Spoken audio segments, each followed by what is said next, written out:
Hello students, ये जो series चल रही है हिस्ट्री की है और ये हिस्ट्री का पार्ट 5 है जो हम लोग इंटेंसिव और एक्सटेंसिव सारे क्वेश्चंस को जो अब तक आईएएस, पीसीएस, एलटी, टीईटी, समूह ग, बैंकिंग, रेलवे जितने भी एग्ज़ाम हुए हैं सबको हमने एक साथ एक्युमुलेट करके और वो आपके सामने हमने प्रस्तुत किया है। और ये इसका हिस्ट्री का 5वां पार्ट है और इस पार्ट का नाम है मौर्य काल। इसमें हम मौर्य काल से जुड़ा हुआ जितना भी प्रश्न आज तक जिस एग्ज़ाम में आया है उनको समाहित करके साथ साथ में जितने संभावित प्रश्न हो सकते हैं उनको, और ये आपके लिए और हर एक विद्यार्थी के लिए, चाहे वो जिस चीज़ की तैयारी कर रहा है, चाहे वो आईएएस की कर रहा है, पीसीएस की कर रहा है, समूह ग की कर रहा है, बैंकिंग की कर रहा है, रेलवे की कर रहा है, सीडीएस की,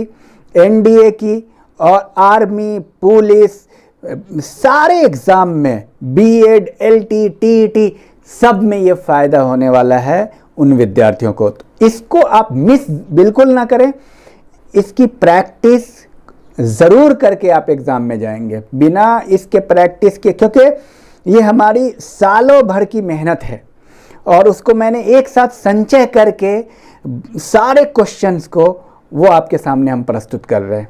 तो बहरहाल उससे पहले कि हम क्वेश्चन शुरू करें, आप में से जो लोग नए हैं और सब्सक्राइब नहीं किया है तो मेरे चैनल को ज़रूर सब्सक्राइब कर लेंगे और बेल आइकन प्रेस कर लेंगे ताकि आपको मेरा वीडियो समय से मिल जाए और सिस्टमेटिक तरीके से आप अपने कंपटीशन की, अपने एग्ज़ाम की तैयारी कर पाएँ। तो आपके लिए हम शुरू करते हैं और बीच में हमको कई बार बताना पड़ता है कि एग्ज़ाम में पूछा गया। वैसे मोस्टली सारे जो क्वेश्चंस हैं उसमें 75% पूछे हुए हैं, 25% प्रोबेबल है, संभावित प्रश्न है।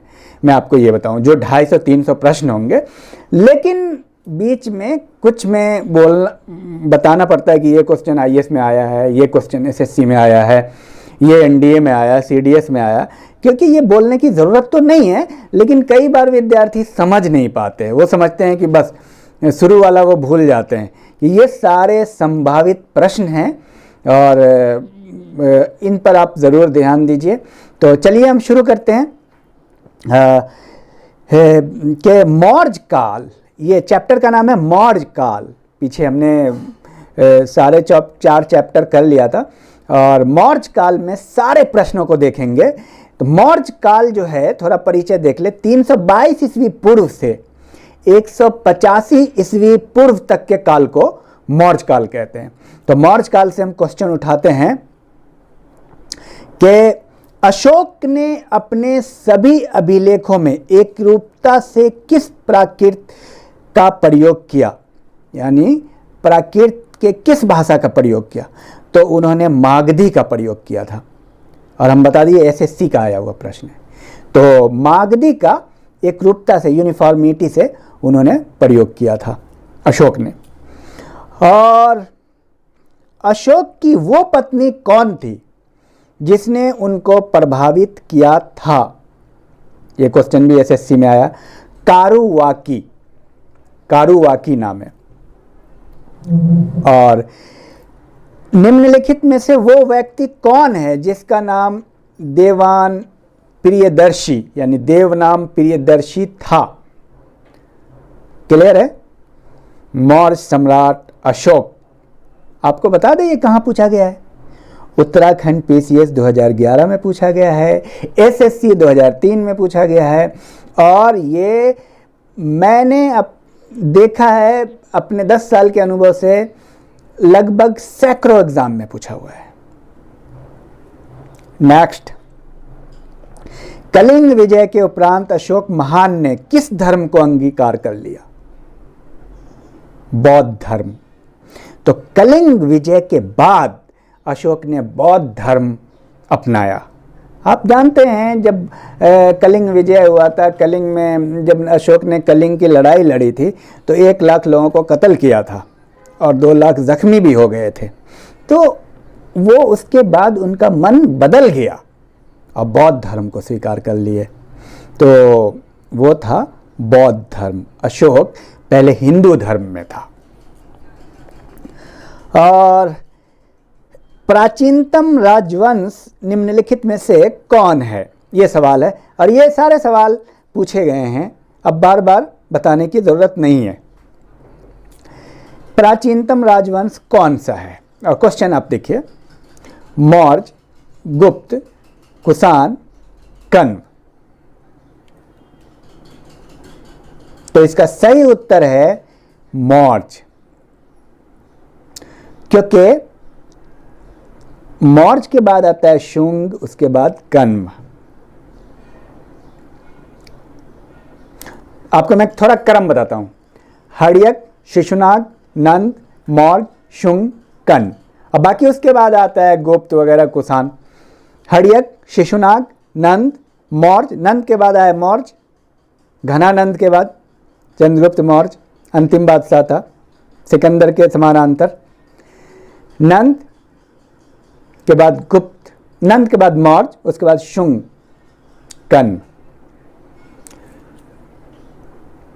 तो गुप्त और कुषाण ये सब और बाद में आए हैं, तो सही उत्तर होगा मौर्य। इस तरह का प्रश्न पहले भी हमने कहा है कि आता है, क्रम याद करना है, ज़रूर आता है। ये क्वेश्चन एसएससी 2000, और यही एसएससी में नहीं, आईएएस पीसीएस में भी पूछे गए हैं।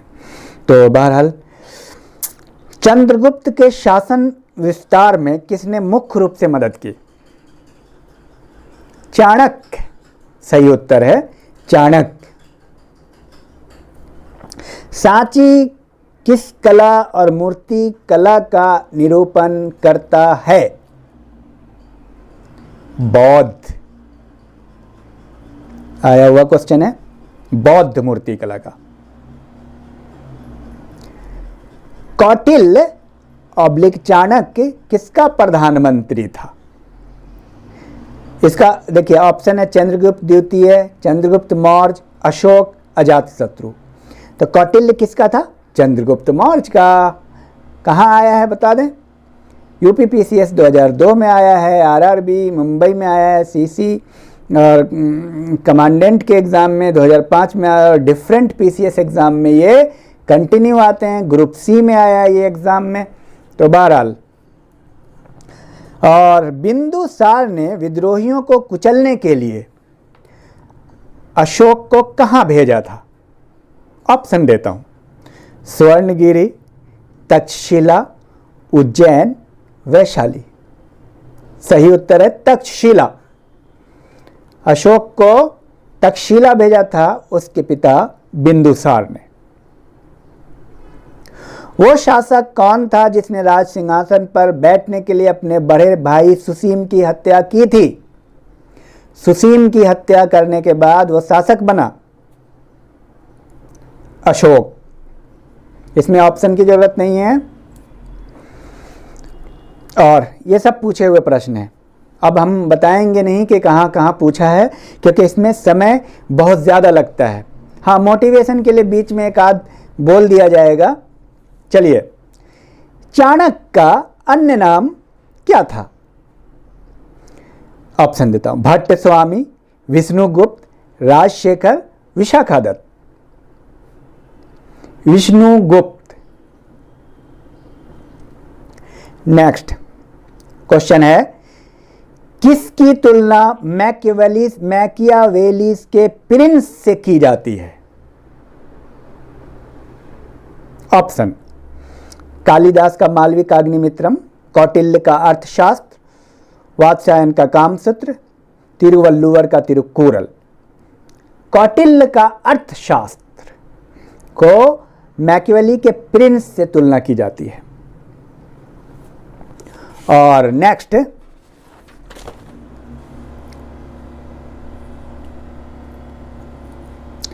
अशोक के शिलालेखों में प्रयुक्त भाषा क्या थी? ऑप्शन, संस्कृत, प्राकृत, पाली, हिंदी। प्राकृत पीसीएस में आया हुआ प्रश्न है। वो स्रोत जिसमें पाटलिपुत्र के प्रशासन का वर्णन उपलब्ध है। ऑप्शन बहुत आया है पीसीएस में, दिव्यावदान, अर्थशास्त्र, इंडिका, अशोक के शिलालेख। इंडिका में जिसके ग्रंथ में चंद्रगुप्त मौर्य का विशिष्ट रूप से वर्णन हुआ है वो कौन है? भास, शूद्रक, विशाखादत्त, अश्वघोष। विशाखादत्त। विशाखादत्त ने चंद्रगुप्त मौर्य का वर्णन व्यापक रूप से किया है। मेगास्थनीज की पुस्तक का नाम क्या है? बहुत आसान सवाल है, हालांकि यह भी पीसीएस में बहुत बार पूछा है। इंडिका। ऑप्शन की जरूरत नहीं है। मौर्य काल में शिक्षा का सर्वाधिक प्रसिद्ध केंद्र था। ऑप्शन देता हूं, काफी कंफ्यूजिंग क्वेश्चन है। वैशाली, नालंदा, तक्षशिला, उज्जैन। तक्षशिला। और पीसीएस का प्रश्न था यह, नंद वंश के पश्चात मगध पर किस राजवंश ने शासन किया? अभी देखिए फिर आ गया, जो पहले पूछा गया था 10 सवाल पहले आया था। इस तरह का क्रम से आपको याद करना है। तो नंद के बाद कौन आया? जब घनानंद के समय सिकंदर का आक्रमण हुआ, उसके बाद गुप्त, उसके बाद मौर्य वंश आया। तो मौर्य वंश इसका सही उत्तर है और यह कई पीसीएस और एसएससी में आ चुका है। नेक्स्ट, अर्थशास्त्र का लेखक समकालीन था। अर्थशास्त्र का लेखक समकालीन था। तो अर्थशास्त्र का लेखक कौन है ये जानना जरूरी है। कौटिल्य। तो किसके समकालीन था? ऑप्शन है अशोक के, चंद्रगुप्त विक्रमादित्य के, समुद्रगुप्त के। बहुत कंफ्यूजन किया है। अर्थशास्त्र का यानी कौटिल्य जो है चंद्रगुप्त मौर्य का समकालीन था। चंद्रगुप्त, एक तरफ चंद्रगुप्त है, एक तरफ चंद्रगुप्त विक्रमादित्य है। ये चंद्रगुप्त विक्रमादित्य नहीं है, चंद्रगुप्त मौर्य हैं। उनको शॉर्टकट में इस ऑप्शन में चंद्रगुप्त कर दिया। तो ये ध्यान रखने की जरूरत है, क्वेश्चन आया हुआ है। किस शहर में अशोक के शिलालेख नहीं है? आंसर, गिरनार, कंधार, पाटलिपुत्र, टोपरा। एनडीए का प्रश्न है। गिरनार में अशोक के शिलालेख हैं, कंधार में भी हैं और टोपरा में भी हैं, लेकिन पाटलिपुत्र में नहीं है। अशोक की राजधानी कहाँ थी ये आप कमेंट बॉक्स में बताएंगे। अशोक जिस भारत पे शासन कर रहा था उस समय अशोक की राजधानी कहां थी? नेक्स्ट, प्राचीन भारत का वह प्रसिद्ध शासक जिसने अपने जीवन के अंतिम दिनों में जैन धर्म को अपनाया था। पहले भी इस पे चर्चा हुई है। ऑप्शन देता हूं, चंद्रगुप्त मौर्य, अशोक, समुद्रगुप्त, बिंदुसार। सही उत्तर है चंद्रगुप्त मौर्य।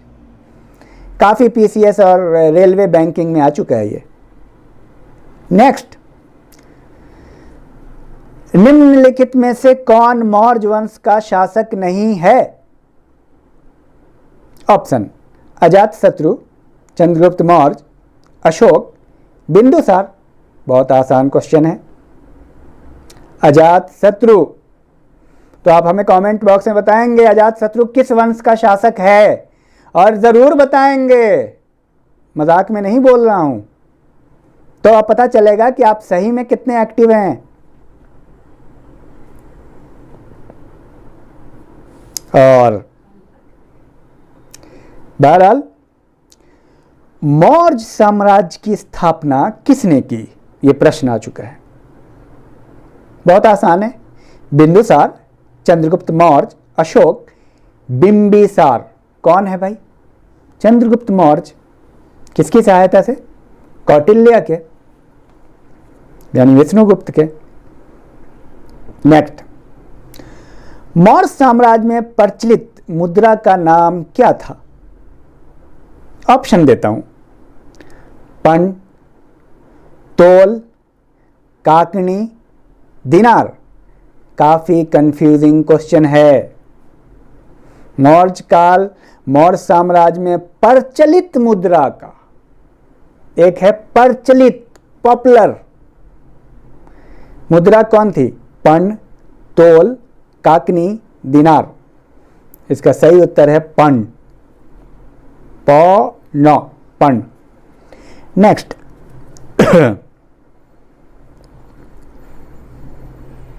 अशोक का उत्तराधिकारी कौन था? ऑप्शन, कुणाल, बिंदुसार, राहुल। इनमें से कोई नहीं। क्वेश्चन आ चुका है। इसका सही उत्तर है कुणाल।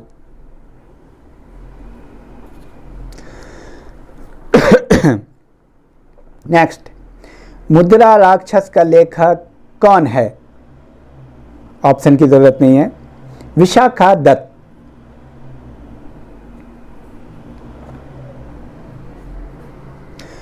विशाखा दत्त के प्राचीन भारतीय नाटक मुद्रा राक्षस की विषय वस्तु क्या है?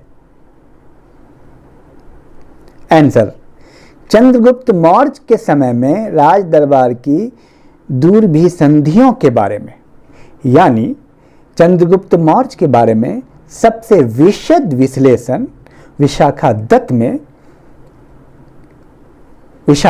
ने की है मुद्रा राक्षस में।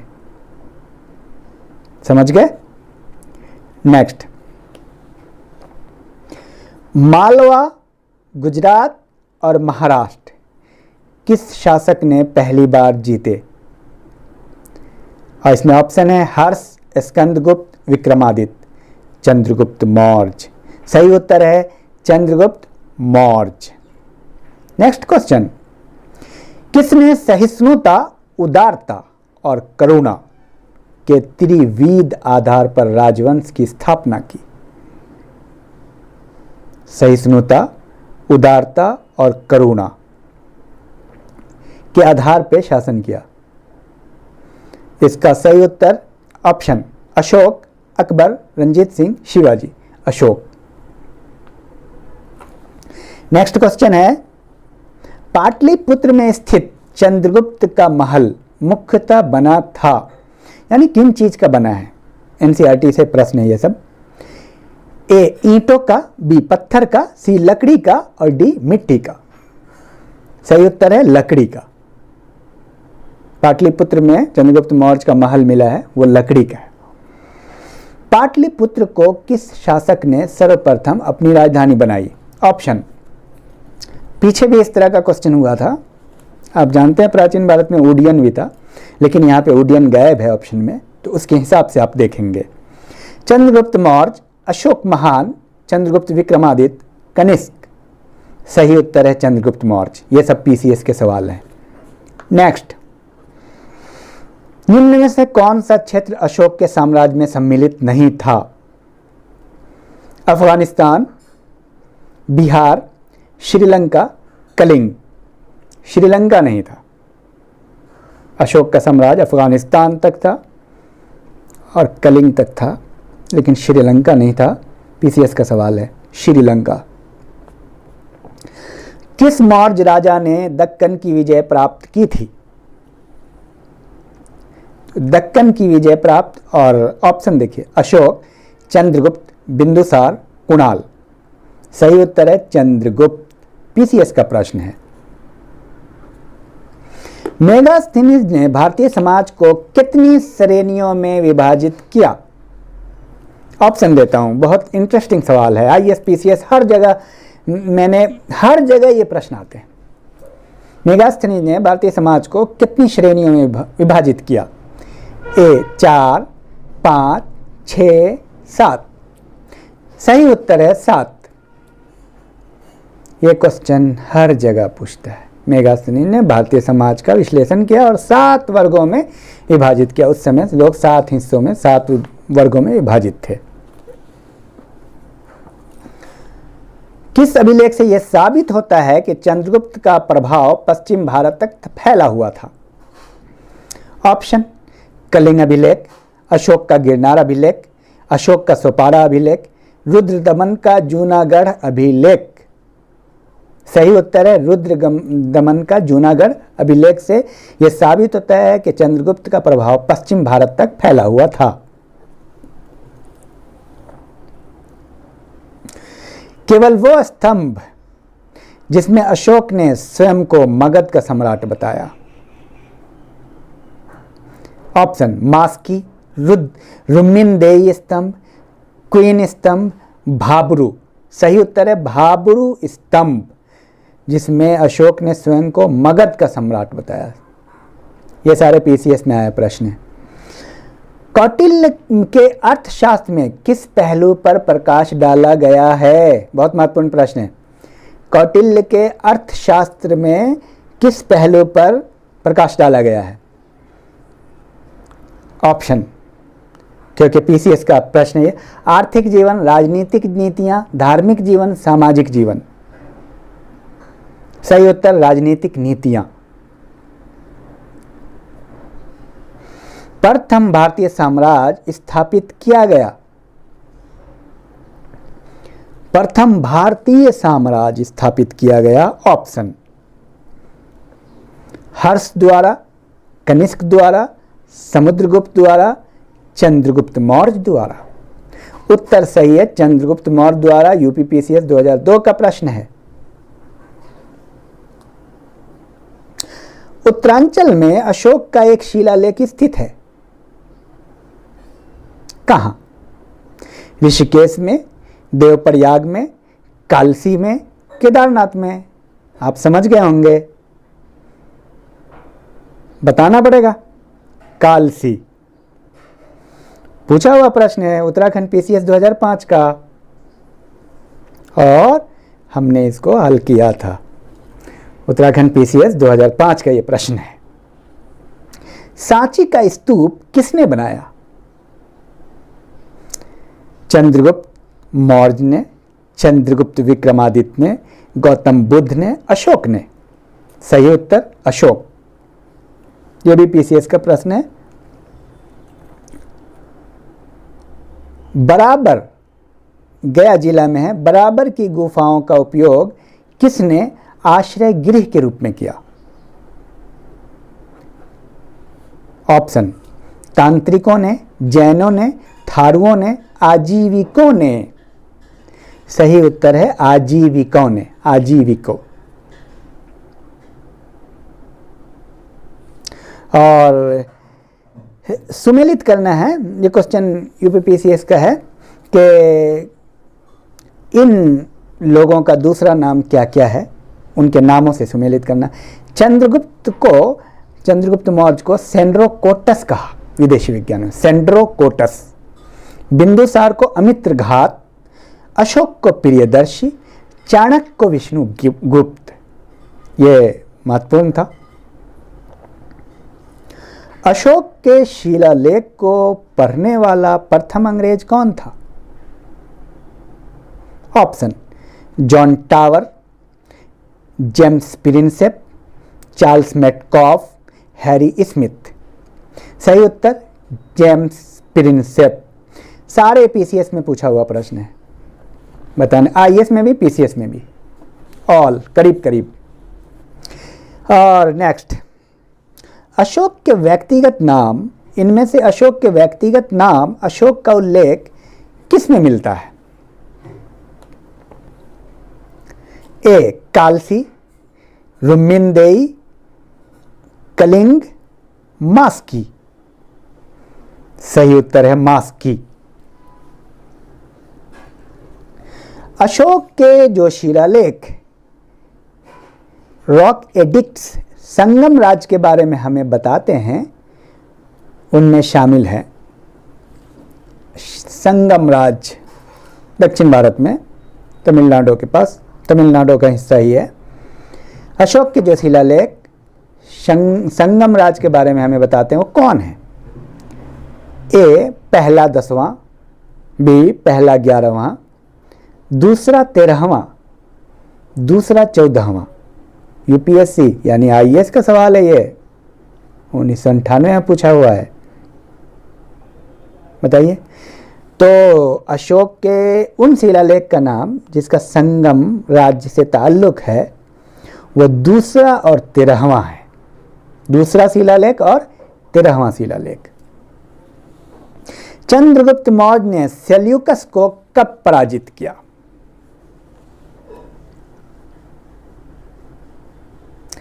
305 ईस्वी पूर्व। ऑप्शन की जरूरत नहीं है, याद करना है। कलिंग युद्ध की विजय तथा क्षत्रियों का वर्णन अशोक के किस शिलालेख में है? ऑप्शन देता हूं, शिलालेख 1, शिलालेख 2, शिलालेख 12, शिलालेख 13।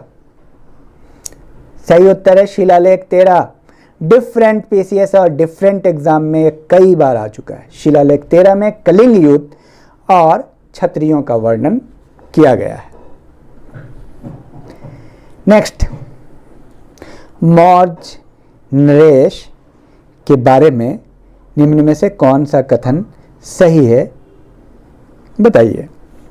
तो मौर्य नरेश के बारे में आमतौर पे सही कथन को चुनना है।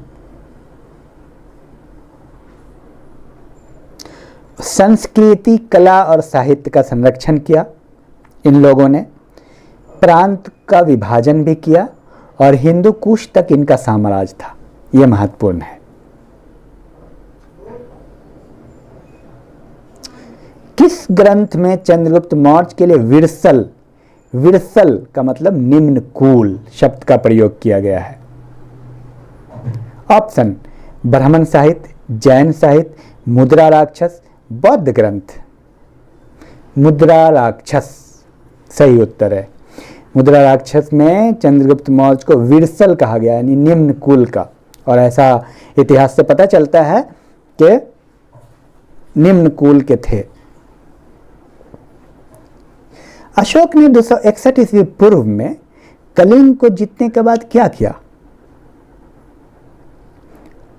अपने राज्य की सीमा बढ़ाई। ऑप्शन, विश्व विजय के लिए निकल पड़ा, भारी रक्तपात देखकर युद्ध की नीति को सदा के लिए त्याग दिया, धम्म अपनाया। यही ऑप्शन है, भारी रक्तपात को देख करके युद्ध की नीति को सदा के लिए छोड़ दिया, त्याग दिया। और किस जैन ग्रंथ में चंद्रगुप्त मौर्य के जैन धर्म अपनाने का उल्लेख मिलता है? ऑप्शन, पूर्व, परिशिष्ट पर्वन, अंग, उपांग। तो इसका उत्तर है परिशिष्ट पर्वन। परिशिष्ट पर्वन में चंद्रगुप्त मौर्य के जैन धर्म ग्रहण करने का उल्लेख मिलता है। किस महीने से मौर्यों का राजकोषीय वर्ष फिस्कल ईयर आरंभ होता है? आषाढ़, यानी जुलाई से आषाढ़। मौर्य काल में गुप्तचरों को क्या कहा जाता था? ऑप्शन, गूढ़ पुरुष, गुप्तचर, संस्था, खोजी। गूढ़ पुरुष, बहुत बार आ चुका है यह प्रश्न। किसने पाटलिपुत्र को पोलिब्रोथा कहा? Palibothra. Option, Arrian, Plutarch, Strabo, Megasthenes. सही उत्तर, मेगास्थनीज ने पोलिब्रोथा कहा पाटलिपुत्रा को। श्रीनगर की स्थापना किस मौर्य शासक ने की? अशोक।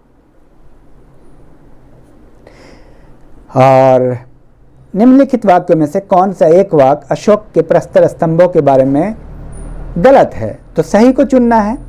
गलत है, ये देखते हैं। इन पर बढ़िया पॉलिश है, बिल्कुल सही है। ये अखंड है, ये भी सही है। स्तंभों का शैफ्ट शुंडाकार है, ये भी सही है। और डी, ये स्थापत्य संरचना के भाग हैं, ये गलत है। आईएएस 1997 का प्रश्न है, इस पे विश्लेषण करने की जरूरत है। एनसीईआरटी से प्रश्न है। अशोक का अभिलेख भारतीय उपमहाद्वीप के बाहर भी पाया जाता है। किस देश में, निम्नलिखित में से किस देश में पाया गया है? आंसर, ऑप्शन देखिए, नेपाल, बर्मा, चीन, अफगानिस्तान। अफगानिस्तान। अशोक के काल में कौन सी लिपि दक्षिण भारत में परिवर्तित हुई थी? ब्राह्मी। अशोक के बारे में जानने के लिए सबसे महत्वपूर्ण स्रोत क्या है? शिलालेख। और अशोक के अधिकांश अभिलेख किस भाषा और लिपि में हैं? प्राकृत भाषा और ब्राह्मी लिपि। प्राकृत भाषा और ब्राह्मी लिपि। निम्नलिखित में से कौन सा राजा प्रायः जनता के संपर्क में रहता था? ऑप्शन देता हूं, चंद्रगुप्त मौर्य, अशोक, चंद्रगुप्त विक्रमादित्य, बिंदुसार। सही उत्तर है अशोक। काफ़ी पीसीएस में आ चुका है, JNK, PCS और करीब करीब बहुत सारे। तो सबसे ज़्यादा जनता के संपर्क में रहने वाला राजा अशोक। प्रसिद्ध यूनानी राजदूत मेगास्थनीज भारत में किसके दरबार में आए थे? ऑप्शन, अशोक, हर्षवर्धन, चंद्रगुप्त मौर्य, हेमू। चंद्रगुप्त मौर्य। और अब यह है कि समय इसमें लगेगा कुछ, लेकिन इसको कंप्लीट करना है पूरे चैप्टर को। अशोक का समकालीन तुर्मै कहाँ का राजा था? तुर्मै। मैं आपको ऑप्शन देता हूं, सीरिया, मिसिडोनिया, मिस्र। कोई नहीं, मिस्र का। कई बार आ चुका है पीसीएस में। तुर्मै मिस्र का राजा था अशोक का समकालीन। अर्थशास्त्र में उल्लेखित सप्तांग में शामिल थे। सप्तांग, सप्तांग में कौन कौन शामिल थे? राजा, क्षेत्र, प्रशासन और कोष। ये एनडीए 2010 का प्रश्न है। और बिंदुसार की मृत्यु के समय अशोक एक प्रांत का गवर्नर था। इस प्रांत की पहचान करें। तो मैं ऑप्शन देता हूं, तोसली, स्वर्णागिरी, तक्षशिला, उज्जैन। उज्जैन। जब बिंदुसार की मृत्यु हुई और अशोक को राजा बनना था, तो उस समय अशोक उज्जैन का गवर्नर था। नेक्स्ट, अशोक द्वारा कलिंग पर चढ़ाई की जानकारी के लिए कौन सबसे महत्वपूर्ण स्रोत है? पीछे भी वर्णन हो चुका है, आ चुका है। 13वां वृहत शिलालेख। कलिंग की बात 13वें शिलालेख में। नेक्स्ट, निम्नलिखित में से कौन अवरोही क्रम में जिला स्तर के अधिकारियों का नाम है? अवरोही क्रम में जिला स्तर के, तो प्रादेशिक, रज्जुक और युक्तक। यह अवरोही क्रम में है। प्रादेशिक, रज्जुक और युक्तक, इसको आप याद कर लेंगे, एनसीईआरटी से पूछे हुए सवाल हैं। अत्यंत पॉलिश किए गए एकाश्म अशोक स्तंभ जिस पांडुरंजित बालू काश्म के एकल टुकड़ों में तक्षित किए गए, उसे साधारणतः कहाँ की खादानों से निकाला गया था? CDS 2013 का प्रश्न है। मिर्जापुर के समीप चुनार। मैं फिर से प्रश्न पूछता हूं, अत्यंत पॉलिश किए एकाश्म अशोक स्तंभ, मतलब सबसे ज्यादा पॉलिश किया हुआ एकाश्म अशोक स्तंभ जिस पांडुरंजित बालू काश्म के एकल टुकड़ों में तक्षित किए गए, उसे साधारणतः कहाँ के खादानों से निकाला गया? मिर्जापुर के समीप चुनार से।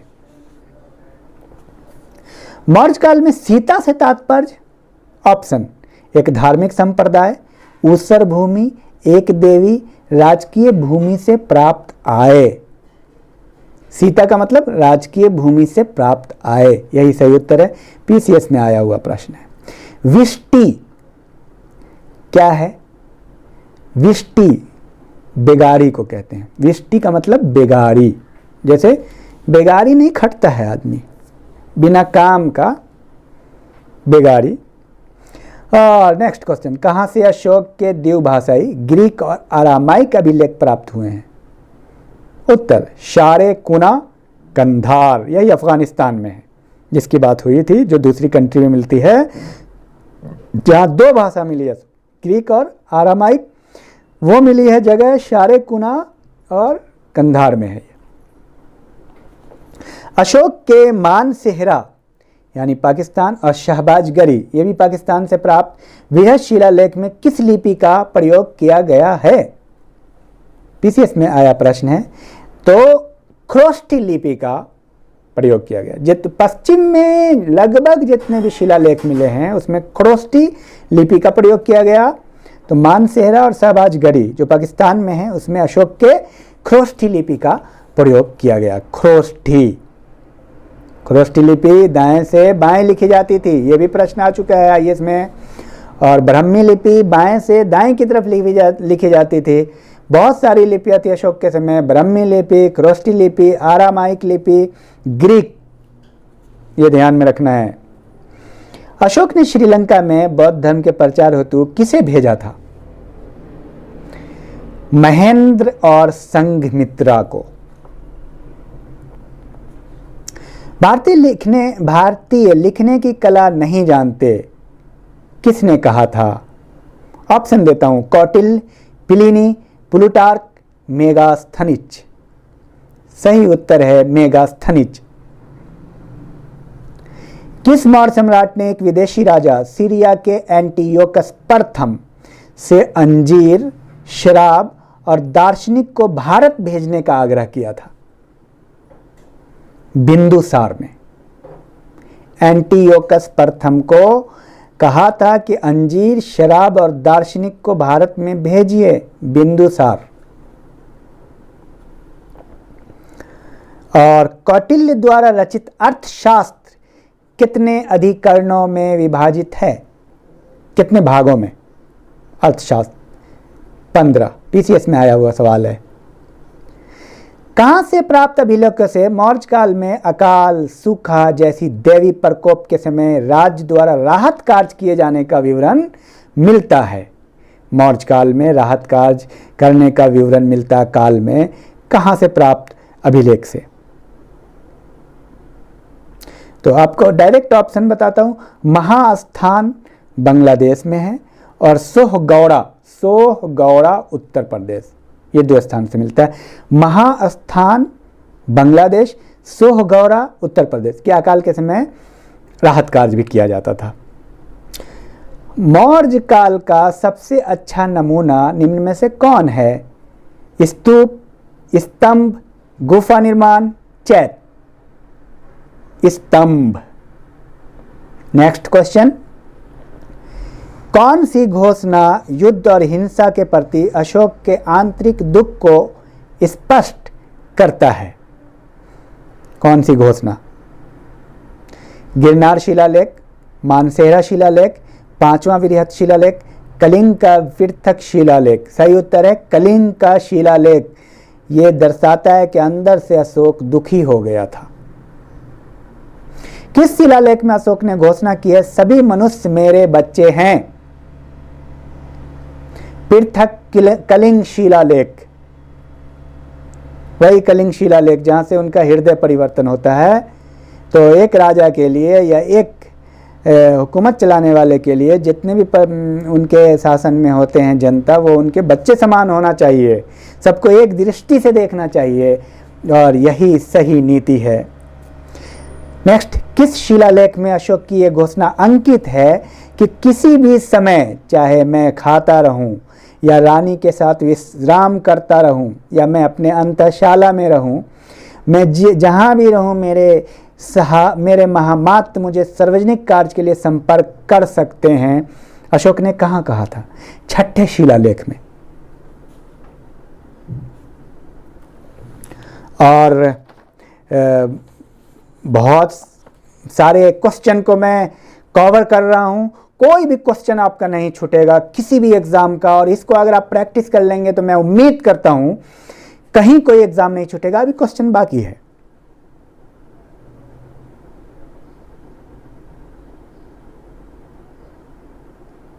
और आप हमें बताएंगे कि अशोक ने एक जनसाधारण की भाषा को अपनाया था, उसका नाम क्या है? वो है पाली।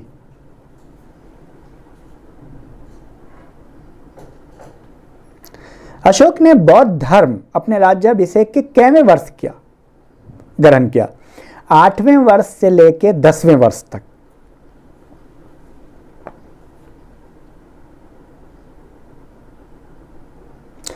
अशोक ने अपनी राष्ट्रीय भाषा के रूप में किस भाषा को अपनाया? पाली एवं राष्ट्रीय लिपि ब्राह्मी को अपनाया। ब्राह्मी बाएं से लिखी जाती थी और खरोष्टी दाएं से लिखी जाती थी।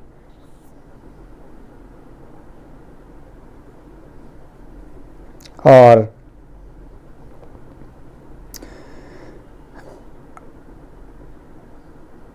ब्राह्मी लिपि जो है दाएं से बाएं की ओर लिखी गई है, इसका भी वर्णन है। ये कहां? अशोक के एरगुड़ी अभिलेख में। एरगुड़ी अभिलेख अशोक के अन्न भंडारण के विषय में कहां से जानकारी मिलती है?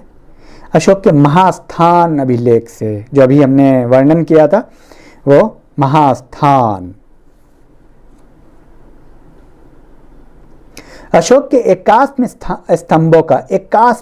स्तंभों का सबसे बेहतरीन उदाहरण सारनाथ का स्तंभ। और शंकिसा स्तंभ के शीर्ष पर क्या बना हुआ है? हाथी। सबसे छोटा स्तंभ कौन सा है? रुम्मनदेई स्तंभ। रुम्मनदेई का स्तंभ, इसके शीर्ष पर घोड़ा है। और रामपुरवा स्तंभ के शीर्ष पर सिंह का बना हुआ है। लेख युक्त शीर्ष पर सिंह बना हुआ है और लेख विहीन पर वृषभ बना हुआ है। रामपुरवा में एक लेख युक्त है, एक लेख विहीन है। लेख युक्त में सिंह है, लेख विहीन में वृषभ है।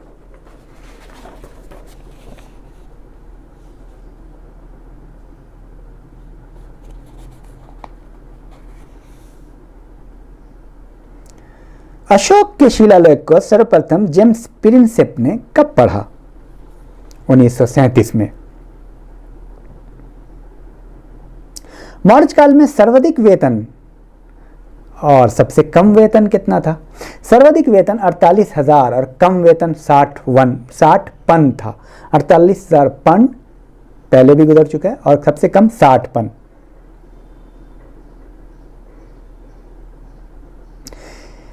परवहन क्या था? परवहन एक प्रकार का सामूहिक समारोह था। कई बार प्रश्न आ चुके हैं ये।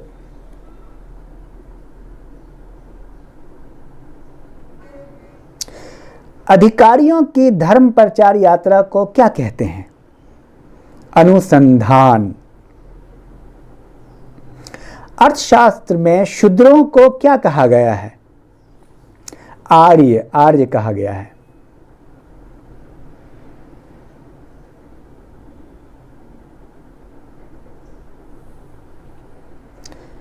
मौर्य साम्राज्य के पतन के उपरांत ब्राह्मण साम्राज्य का उद्भव होता है। और वो कौन कौन से वंश थे? शुंग, कण्व, आंध्र, सातवाहन, वाकाटक। ये ध्यान में रखिए। मौर्य साम्राज्य के पतन के बाद ब्राह्मण साम्राज्य का उद्भव होता है। उनमें थे शुंग, कण्व, आंध्र, सातवाहन, वाकाटक। अशोक का नाम अशोक कहाँ मिलता है? गुर्जरा और मास्की अभिलेख में। शेष अभिलेख में अशोक का नाम क्या मिलता है? गुर्जरा और मास्की में अशोक का नाम अशोक मिलता है, तो शेष में क्या मिलता है? शेष में देव नाम प्रिय, प्रियदर्शी लिखा हुआ है। ऐसी स्त्रियां जो घर से बाहर नहीं निकलती, कौटिल्य ने क्या कहा? अनिष्कासिनी। पहली बार दासों को कृषि कार्य में कब लगाया गया? मौर्य काल में। उपधा परीक्षण क्या है? उपधा परीक्षण राजा मंत्रियों एवं पुरोहितों की नियुक्ति के पूर्व उसका चारित्रिक परीक्षण करते थे, उसको उपधा परीक्षण कहते हैं। राज्य के सप्तांग सिद्धांत किसने प्रतिपादित किया? चाणक्य ने।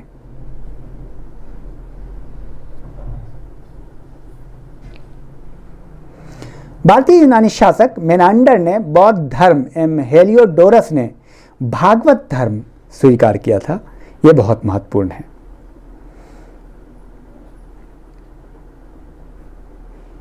सर्वप्रथम सोने के सिक्के किसने जारी किए? भारतीय यूनानियों ने।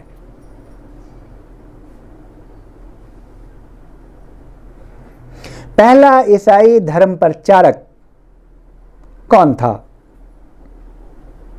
Saint Thomas. किसके शासनकाल में वो भारत आया? सेंट थॉमस किसके शासनकाल में भारत आया? सेंट थॉमस पहला शासक गोंदो फर्निस के समय में भारत आया। गोंदो फर्निस। और कुछ और महत्वपूर्ण प्रश्न। अशोक ने धर्म प्रचार के लिए किनको किनको कहां भेजा? तो महेंद्र और संघमित्रा को कहां भेजा? पहले भी प्रश्न आ चुके हैं। श्रीलंका। कश्मीर और कंधार में किसको भेजा? माझंतिक को। और उत्तरी किनार में रक्षित को। कुछ और महत्वपूर्ण बातें। और किसको पुराणों में द्विजरसव यानी श्रेष्ठ ब्राह्मण कहा गया? द्विजरसव। कौटिल्य को।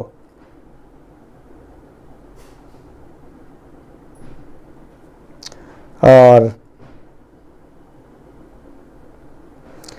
इस काल में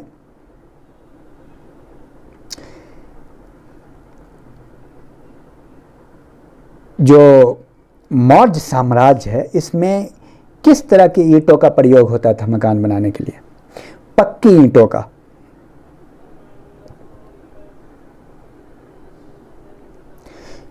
मेगास्थनीज ने किसे चौथी जाति के रूप में माना? शिल्पियों को।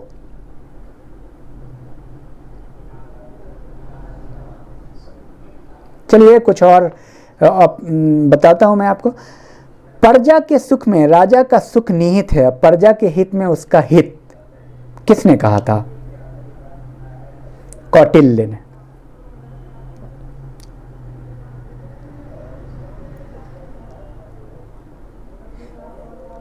उदक माग मौर्य काल में वसूल किए जाने वाला किस प्रकार का कर था? उदक माग, सिंचाई कर।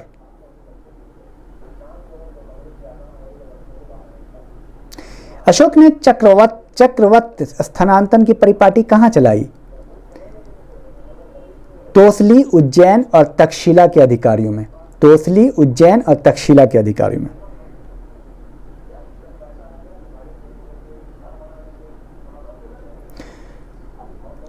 स्टेटमेंट है, जब राजा दरबार में बैठा हो तो उसे प्रजा से बाहर प्रतीक्षा नहीं करवानी चाहिए। किसने कहा? कौटिल्य ने। वो यानी अशोक प्रजा के कार्य के लिए प्रशिक्षण और प्रत्येक स्थान पर मिल सकता है। प्रजा की भलाई के लिए कार्य करने में उसे बड़ा संतोष मिलता है। ये कहाँ लिखा है? किस अभिलेख में? छठे शिलालेख में, छठी अभिलेख में। और बौद्ध धर्म के सिक्कों के लिए कहापन या करसापन का उल्लेख मिलता है बौद्ध ग्रंथों में सिक्कों के लिए। और इसका सर्वप्रथम उल्लेख कहापन या करसापन का सर्वप्रथम उल्लेख किस ग्रंथ में मिलता है? पाणिनि के अष्टाध्यायी में मिलता है करसापन का उल्लेख। और 2-3 प्रश्न और देख लेता हूं मैं, बस लास्ट होने वाला है। अशोक के कुल स्तंभों की संख्या 17। और अशोक के कांस्य स्तंभों का सर्वोत्कृष्ट नमूना कौन सा है? सारनाथ के स्तंभ, सारनाथ का सिंह स्तंभ। पहले भी गुजर चुका है, इस तरह का प्रश्न आया है।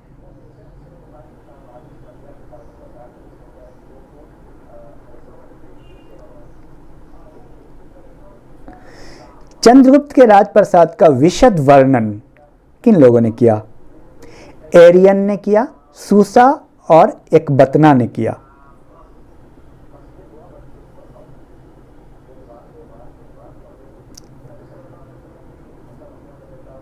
और यूनानी एवं लैटिन लेखकों ने पाटलिपुत्र नगर को किस रूप में जाना है, उसका क्या नाम दिया? पॉलीब्रोथा। एस्ट्रेबो ने कहा है पॉलीब्रोथा। मौर्य शासन किस प्रकार का शासन था? कल्याणकारी निरंकुशवाद, यानी तानाशाही तो थी, यानी राजा था लेकिन कल्याणकारी था।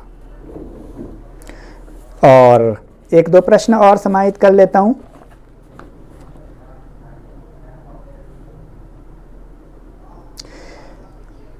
मौर्य वंश का अंतिम शासक कौन था? बृहदर्थ। और इसकी हत्या उसके ही सेनापति ने की थी।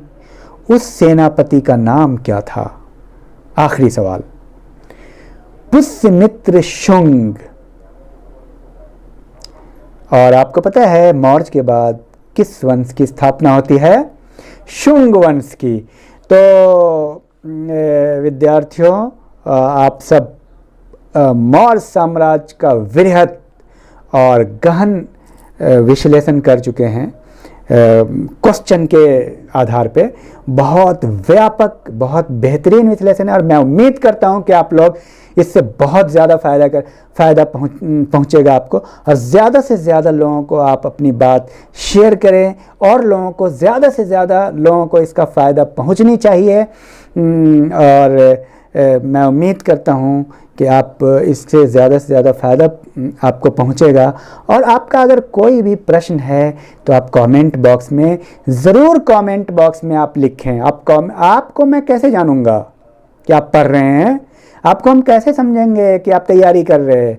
आप जब तक इंटरेक्ट नहीं करेंगे, आप कमेंट बॉक्स में लिखेंगे कि आपको अच्छा लगता है या आपने ये प्राप्त किया, आपने ये प्रैक्टिस किया। आप बताएंगे कि आपकी क्या कमियां हैं, आप उसमें लिखेंगे कि आपको और क्या नीड है। Thank you.